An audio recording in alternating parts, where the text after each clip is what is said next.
नमस्कार, M news Bharat में आपका एक बार फिर से स्वागत है। जैसा कि आप जानते हैं, आज लोकसभा में वित्त मंत्री निर्मला सीतारमण ने आज 2023 और 24 का बजट पेश किया है।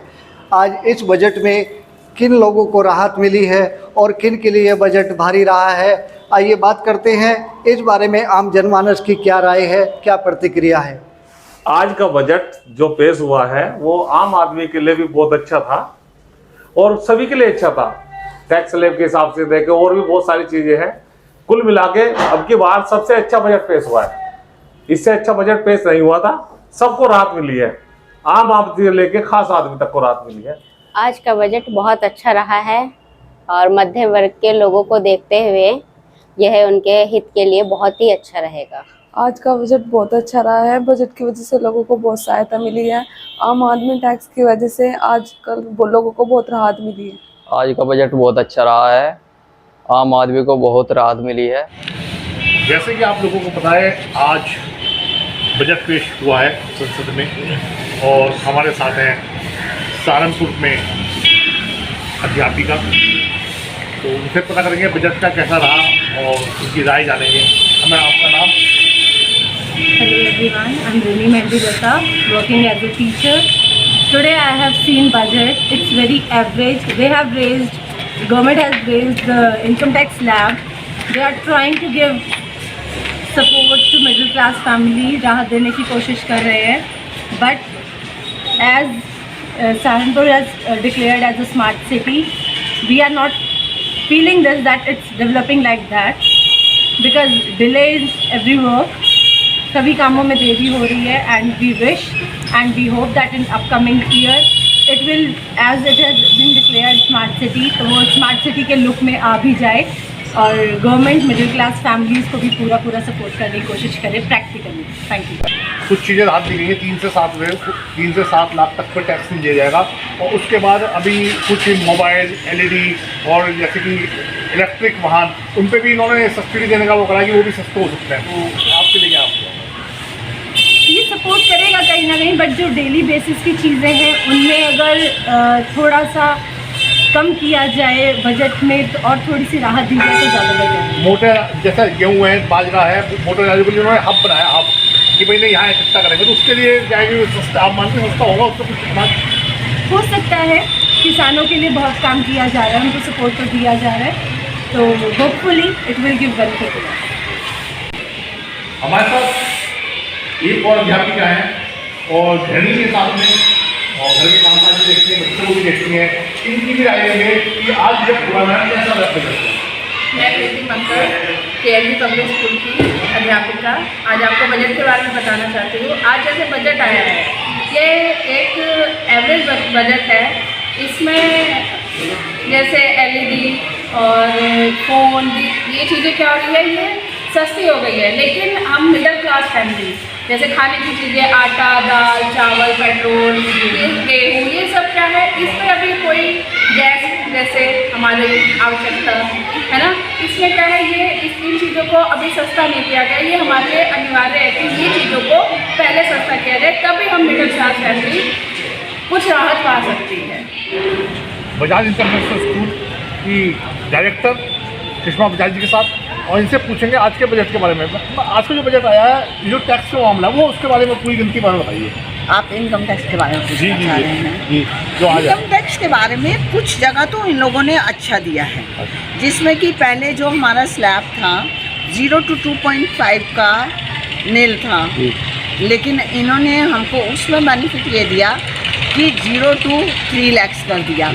और इसके आगे पहले था कि 2.5 से लेकर के 5 lakhs तक 5% था, लेकिन उसमें बेनिफिट ये मिला कि 3 to 6 में इन्होंने 5% कर दिया। और इसी के साथ एक जो स्लैब इन्होंने दिया है हमको, वो इन्होंने दिया है 6 to 12। जो 6 to 12 है, पहले हम लोग देते थे 15%, लेकिन अब इन्होंने इसको 10% कर दिया है। बट इसी के साथ साथ एक चीज़ और आ गई। पहले हम जो टैक्स देते थे वो 12 से 15 वाला जो स्लैब था, वो 15% पे जा रहा था, लेकिन अब इन्होंने उस स्लैब को इधर बेनिफिट दे करके 12 से 15 वाला जो है वो 20% पे चला गया। जो टैक्स लोग है इसमें मिडिल क्लास को क्या बेनिफिट मिल सकता है? आप तो उद्यमी भी हैं और स्कूल वगैरह ये डायरेक्टर है, इसमें बेनिफिट जो आपके टीचर्स ही हैं सपोज, उनको क्या बेनिफिट मिल सकता है? देखिए, टीचर्स को तो इसमें बेनिफिट मिलेगा, हाँ जी, टीचर्स को तो मिलेगा, लेकिन जो थोड़ा सा जो मिडिल क्लास है, जो एक्चुअली टैक्स के स्लैब में अच्छे में जाना चाह रहे थे और जिसकी उम्मीद ये थी कि जो ये यहाँ से हमको 15 लाख तक का जो देना चाह रहे हैं उसमें इस बार 15% हो जाएगा।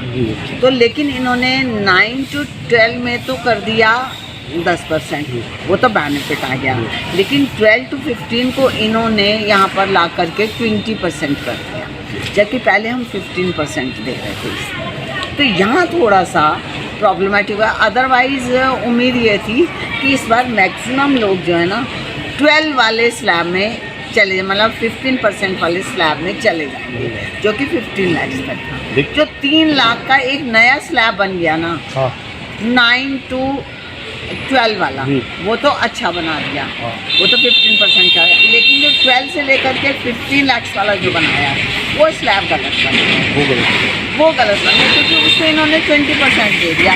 जो पहले इंसान 12 से 15 वाले में 15% दे रहा था, तो अब 20% देगा, और उसके आगे का जो है उससे 15 प्लस में 20 प्लस में वो तो 30% जा ही रहा था। आज का जो बजट केंद्रीय वित्त मंत्री ने पेश किया है लोकसभा में, ये आम जनमानस के लिए बहुत राहतकारी है। आम जनमानस के साथ साथ ये एमएसएमई सेक्टर को भी बहुत सपोर्ट देने वाला है। जो एमएसएमई सेक्टर में लोगों के लोन को लेकर मामले फंसे हुए थे कोविड के दौरान, उसमें विशेष छूट दी गई है। इसके अतिरिक्त जो आधार को लेकर कुछ घोटाले होते थे, फर्जीवाड़े होते थे, उसको रोकने के लिए पैन कार्ड को भी अब गारंटी में शामिल किया है, तो ये बहुत राहतकारी है। इसके अतिरिक्त जो नगर पालिकाओं में जो सीवर में घुसकर सफाई की जाती थी, उस पर पूरी तरह से रोक लगा दी गई है। अब ये काम मशीनों से ही होगा, क्योंकि कई बार मामले ऐसे सामने आते थे कि सीवर साफ करने गए कर्मचारी की गैस से दम घुटने से मौत हो गई, उसको राहत मिलेगी। और आगे आने वाले समय में, अभी ये केवल महानगरों तक है, इसको नगरों के साथ साथ टाउन एरिया नगर पालिकाओं में भी लागू किया जाएगा, और ये एक बहुत बड़ा राहतकारी कदम है। इसके अतिरिक्त कृषि क्षेत्र में किसानों के लिए बहुत राहतकारी है, और मध्यम वर्ग के लिए तो बहुत फायदेमंद है ही है। इसके अतिरिक्त जो एक हमारा गरीब तबका है देश का, उसके लिए सबसे बड़ी राहत यह है कि गरीबों के लिए जो फ्री राशन कोविड काल में शुरू किया गया था, इसको 2024 तक बढ़ा दिया गया है। इससे गरीबों को बहुत राहत मिलेगी, क्योंकि पीछे महंगाई का मुद्दा भी रहा है, लेकिन महंगाई में जो है एक गरीबों को राहत ये रही कि उनको राशन मिलता रहा, तो महंगाई का जो असर है वो एक आम आदमी पर ना पड़ के मध्यम वर्ग और अपर कास्ट को पड़ा। लेकिन ये है कि अब वो सबके लिए राहतकारी हो गया। इसके अतिरिक्त जो 147 नए मेडिकल कॉलेज खोलने की घोषणा की गई है, पहले एक समय था कि कई साल तक कोई मेडिकल कॉलेज नहीं थे। मोदी सरकार आने से पहले मुश्किल से देश में 20 मेडिकल कॉलेज थे, पर इनकी संख्या कई गुना बढ़ी, और अब एकदम 157 मेडिकल कॉलेज और साथ में नर्सिंग कॉलेज खोलना, ये एक देश को स्वस्थ बनाने की दिशा में बहुत बड़ा कदम है। क्योंकि आम आदमी प्राइवेट हॉस्पिटलों में डॉक्टरों के पास नहीं जा सकता उनकी महंगी फीस के कारण, लेकिन सरकारी कॉलेज मेडिकल कॉलेज में जाके वो अपने आप को बहुत राहत महसूस करता है, क्योंकि वहाँ पे मुफ्त इलाज होता है, और जेनेरिक दवाइयों के माध्यम से प्रधानमंत्री जन औषधि केंद्र के माध्यम से सस्ती दवाइयाँ और सस्ते स्टंट वगैरह जो मिल रहे हैं, ये बहुत राहतकारी है। एक समय था हमें एक जगह से दूसरी जगह जाने के लिए, नज़दीक के जिले जाने के लिए भी कई वैकल्पिक रास्ते चुनने पड़ते थे। आज मुझे नहीं लगता देश में शायद कोई ऐसा जिला हो जो राष्ट्रीय राजमार्ग से ना जुड़ गया हो। हर जिले को राष्ट्रीय राजमार्ग से जोड़ दिया है, नए रेल मार्ग बनाए जा रहे हैं, आवागमन के साधन सुगम हुए हैं, और जो एक जिले से दूसरे जिले जाने में जहाँ 4-4 घंटे लगते थे, अब आप मात्र 1-1.5 घंटे में पहुँच रहे हैं। कोई जिला ऐसा नहीं है जो राष्ट्रीय राजमार्ग से ना जुड़ा हो। और जिलों के अंदर भी जो छोटे छोटे मार्ग थे, उनको भी जो है राज्य स्तरीय मार्ग बना दिया गया है, और रेलवे की बहुत सुविधाएं बढ़ी हैं। अब पूरे प्रदेश में जहाँ गिनती के 1-2 एयरपोर्ट होते थे, अब एक स्टेट में 15-15, 20-20 एयरपोर्ट हो गए हैं। हमारे यूपी में ही देखें तो एक भी इंटरनेशनल एयरपोर्ट नहीं था, अब यूपी में 5 इंटरनेशनल एयरपोर्ट हैं। और ऐसा नहीं है कि ये केवल बड़े वर्ग के लोगों के लिए, एक मध्यम वर्ग, क्योंकि इनके किराए इतने कम हो गए हैं अब, एक एक्सप्रेस ट्रेन के मुकाबले एयरपोर्ट के टिकट हैं, लोग आसानी से, जैसे सहारनपुर से व्यापारी सूरत जाते हैं या और राज्यों में जाते हैं, तो जो पहले अपने व्यापार के सिलसिले में 4-5 दिन लगा के आते थे, अब वो व्यापार के सिलसिले में एयरपोर्ट के थ्रू जाते हैं और अगले दिन वापस आ जाते हैं, और उसमें इतना ही खर्चे में, जितने खर्चे में वो एक एक्सप्रेस ट्रेन के रिजर्व कोटे में टिकट लेकर जाते थे। तो ये बहुत राहतकारी है।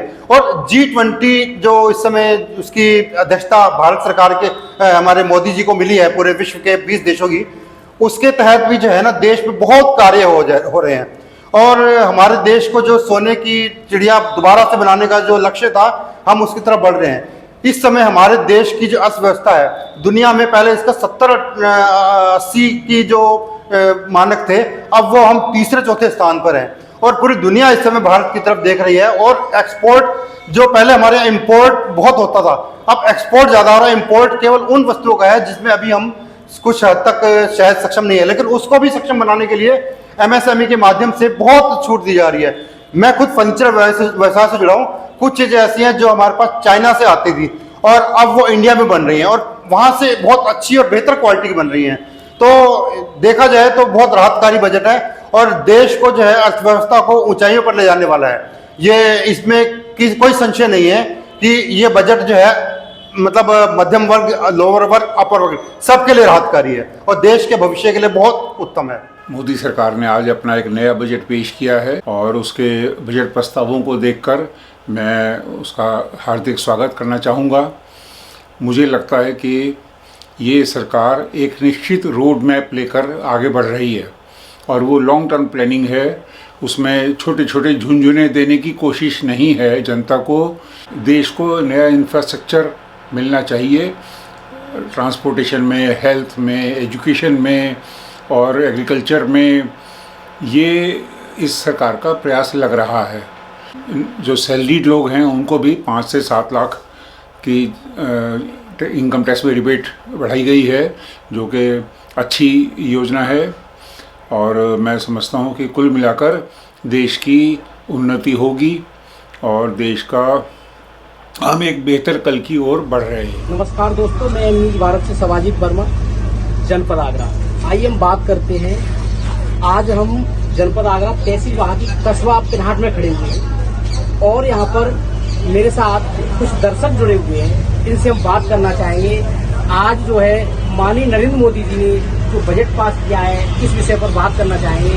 तो मेरे साथ कुछ दर्शक हैं, उनसे मैं पूछना चाहूँगा। न्यूज भारत में आपका स्वागत है, क्या नाम है आपका? संगीत तिवारी, पिनाहाट। आज माननीय नरेंद्र मोदी जी ने जो बजट पास किया है, उस विषय पर आप क्या कहना चाहेंगे? माननीय मोदी जी को पिनहाट क्षेत्र की जनता की ओर से जी हमारा बहुत बहुत नंदन वंदन और अभिनंदन। हम बहुत आभारी हैं। देखिए, एक लीडर को ये चाहिए। एक समय वो था कि 3 लाख के बाद टैक्स लगता था। जी जी। कहने के लिए हिंदुस्तान को गरीब घोषित किया जाता था। क्यों? कि वो 3 लाख के ऊपर जो टैक्स है ना, बहुत से लोग बाग ऐसे थे कि वो 3 लाख के बजाय 2,80,000, 2,50,000, 2,00,000, 1,80,000 वो अपनी इनकम दिखाते थे। माननीय मोदी जी ने उस इनकम को 3 से लेकर के 5 कर दिया। बहुत खुशी। मोदी जी ने देखा, अरे जो लोग बाग 3 लाख कमाते थे आज वो 5 लाख कमा रहे हैं। वाह, हमने तो प्रोग्रेस की इसके बारे में। आज उन्होंने बजाय 5 के 7 लाख रुपए कर दिए। और मैं कुछ ये राशन के तौर पर बात करना चाहूँगा। महीने में हमारी भारत सरकार गरीब किसान असहाय लोगों को महीने में 2 बार राशन मुहैया करा रही है, वो भी निःशुल्क। इस विषय पर आप क्या कहना चाहेंगे? देखो, ये भारत सरकार है, गहन तरीके से सोचती है, लेकिन एक ग्रामीण भाषा में, एक देसी भाषा में, एक गांव की भाषा में हम कहना चाहेंगे, भाई आज की दुनिया में भारत के अंदर ऐसा कोई मुझे शख्स दिखाई नहीं देता है जो अपनी बाजुओं से, अपने शरीर से, अपने बच्चों का भरण पोषण 2 टाइम का नहीं 3 टाइम का कर सके। ऐसा मुझे कोई आदमी नहीं दिखाई दे रहा है जो शाम को जिसके बच्चे भूखे सोते हैं। तो क्या आप माननीय नरेंद्र मोदी जी से खुश हैं? हम बहुत खुश हैं, लेकिन साथ ही साथ हम उनसे आग्रह करेंगे कि ये मोदी जी ने एक बार कहा था कि ये रेवड़ी बांटना बंद कर दो। हम मोदी जी से ये निवेदन करेंगे, गरीबों को तो तुम्हारा बांटा हुआ राशन नहीं मिल पाता, राशन तो ये कहीं दूसरी जगह ही गड़बड़ हो जाता है। अगर मेरी बात पर भरोसा न हो तो इसका सर्वेक्षण करा लिया जाए, इसकी इंक्वायरी करा ली जाए, गुप्त रूप से इसकी इंक्वायरी कराई जाए तो आपको पता लगेगा कि ये जो हम 2 टाइम का भोजन दे रहे हैं ये भोजन कहाँ जा रहा है।